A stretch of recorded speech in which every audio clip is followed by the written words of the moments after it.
Estamos de volta com o terceiro bloco do Roda de Entrevista desta noite, que recebe o professor Altair Salles Barbosa. Ele que amanhã, às 9 da manhã, no Instituto Histórico e Geográfico de Goiás, que fica lá na 82 com 85, no fundo da Praça Cívica, está lançando esse livro aqui, O Livro da Terra. Pois bem, e pessoas que conhecem o senhor estão parabenizando. A Mirlena, moradora de Hidrolândia, ela parabeniza o senhor. Ela diz que teve o prazer de atuar com o senhor como primeira secretária do ITS, como bolsista do curso de secretária bilíngue, e diz que aprendeu muito com sua sabedoria. Parabeniza o engenheiro Francisco Ávila, manda um abraço ao senhor, foi seu aluno e pergunta onde era o lançamento, eu acabei de falar. Agora, sobrou para a gente aqui, colegas jornalistas, olha só, o André Franco. A imprensa passa a impressão de que o ser humano é que está causando mudanças climáticas no planeta. Insistem em falar em aumento da temperatura global por causa do ser humano. E pergunta, é verdade que na Idade Média, por exemplo, a temperatura no planeta era mais alta do que agora? Pergunta o André Franco. Não, na Idade Média pode ser até comparada à temperatura atual, mas já houve época na história da Terra em que a temperatura era insuportável, né? Só que nessa época ainda não existia homem. Então, não é o homem o causador de altas temperaturas no planeta Terra. Ok. Professor, o impacto da monocultura no Cerrado é maior do que nos outros biomas? É muito maior. Muito maior porque, primeiro, aqui nós temos as terras apropriadas para se desenvolver uma monocultura, porque você não exige um esforço muito grande no que diz respeito ao desmatamento, porque as nossas árvores são raquíticas e as gramíneas, você passa o trator, elas vão embora todas, né? Além de ter uma topografia plana que favorece o manuseio das máquinas nesse sentido. Além do mais, a utilização de adubos, fertilizantes, correção de acidez, já foi muito bem desenvolvido pela Embrapa e que pode muito bem ser aplicado nessas áreas de chapadões do centro-oeste brasileiro com muita eficiência.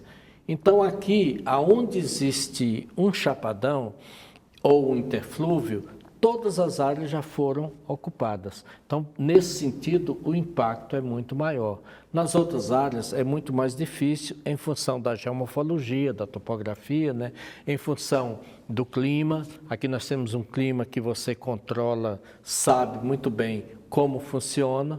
E além do mais, já existe toda uma tecnologia para você trabalhar nessa terra abençoada que foi colocada no centro-oeste da América do Sul. Vou pegar um embalo aqui na pergunta.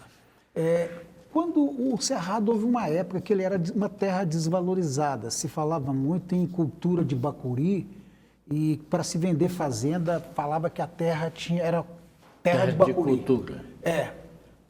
Quando que se deu a descoberta do valor do Cerrado para a área do agronegócio? Então, dentro dessa perspectiva que eu falei, que o Brasil, dentre outros países, né, foi utilizado como cobaia e aí se implantou inovações tecnológicas que permitiram a aprovação de áreas antigamente improdutivas ou devolutas, terras devolutas, muito baratas, e que o capital internacional soube aproveitar de maneira muito sábia. Antigamente, os próprios indígenas agricultores, eles só faziam suas roças em terras de alta fertilidade natural, como o Parque Ecológico de Goiânia, que hoje tem o nome Altamiro Moura Pacheco. Ali é uma pequena mancha do antigo Mato Grosso goiano. Esse Mato Grosso goiano é uma mancha de área fértil que vinha desde a cabeceira do Meia Ponte até São Miguel do Araguaia. Hoje existem só resquícios e um deles é o Parque Ecológico de Goiânia, que ainda não é intacto, porque se você olha o extrato inferior, é só braquiária que existe ali. Então,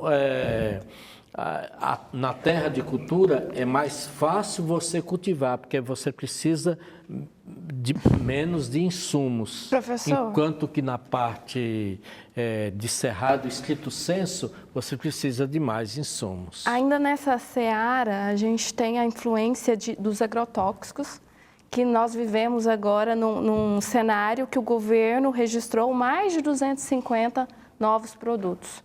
Como o senhor avalia isso? Olha, isso é um tema também extremamente polêmico, porque se você for pegar a Constituição brasileira, tenta achar o conceito de agrotóxico. Você não consegue achar. Né? Sim, mas ele pode estar conceituado dentro da legislação, não precisa estar na Constituição. Isso, mas, por exemplo, como o senhor contextualiza? Hoje se considera como agrotóxico o DDT, o BHC e vários outros inseticidas utilizados para combater alguns tipos de animais nocivos, como o Aedes aegypti, por exemplo, como o anofelino, que transmite a malária, etc. Quer dizer, se não fosse o DDT, a peste bubônica, que chegou a matar mais de 400 milhões de pessoas entre a Espanha e a Mongólia, se não fosse o uso do DDT, qual seria a população de ratos hoje no mundo? Então, isso tem que ser usado, tem que ser pensado e estudado de forma bem criteriosa. É claro que, da forma indiscriminada como se usam os agrotóxicos nas lavouras modernas, é claro que isso é errado. Ninguém vai dizer que isso é certo. Um avião que sai sobrevoando e que joga resíduos de veneno sobre uma cidade, vou contar o exemplo de Chapadão do Céu, por exemplo, que recebe resíduos constantemente de aviões. Ninguém vai dizer que isso é certo. Só que isso tem que ser analisado dentro de uma outra perspectiva evolutiva, porque também alguns herbicidas ou inseticidas são benéficos, porque... Por exemplo, o que combate o anofelino, o que combate o Aedes aegypti. O que provoca isso, na realidade, é o desequilíbrio ecológico, né? Se você deixasse tudo em equilíbrio, não precisaria utilizar. Mas como você provocou um desequilíbrio, você vai utilizar.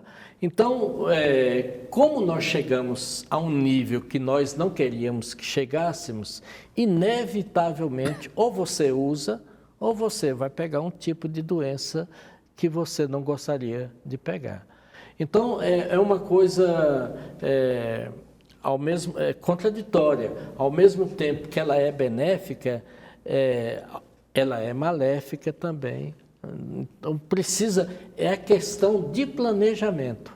Falta planejamento nas nossas políticas públicas. Por exemplo, quando foi se fazer o lago do Ribeirão João Leite para abastecer Goiânia, e quando foi se fazer Corumbá, vocês devem se lembrar que houve 2 surtos endêmicos aqui em Goiânia, ou na região próxima de Goiânia. Uma foi a proliferação da febre amarela, no caso de Corumbá. A outra foi a proliferação da dengue. Goiânia chegou a ter, em 2010, ter registrado o maior caso de dengue do Brasil ou talvez do mundo, né?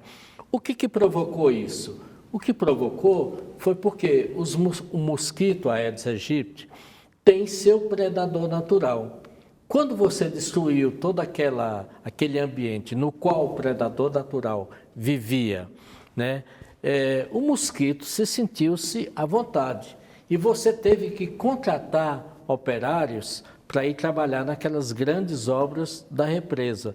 Então, a pessoa veio lá do interior para trabalhar ali. Logo é picado por um mosquito e daí vai para a sua cidade e aí começa todo um ciclo, né, quase que interminável. Mas do ponto de vista da Nós temos agricultura... que ir para o intervalo, nosso tempo está curtinho, a gente volta depois do intervalo e você faz essa pergunta. Voltamos em instantes, o Roda de Entrevista que recebe hoje o professor Altair Salles Barbosa, falando de meio ambiente. Voltamos já.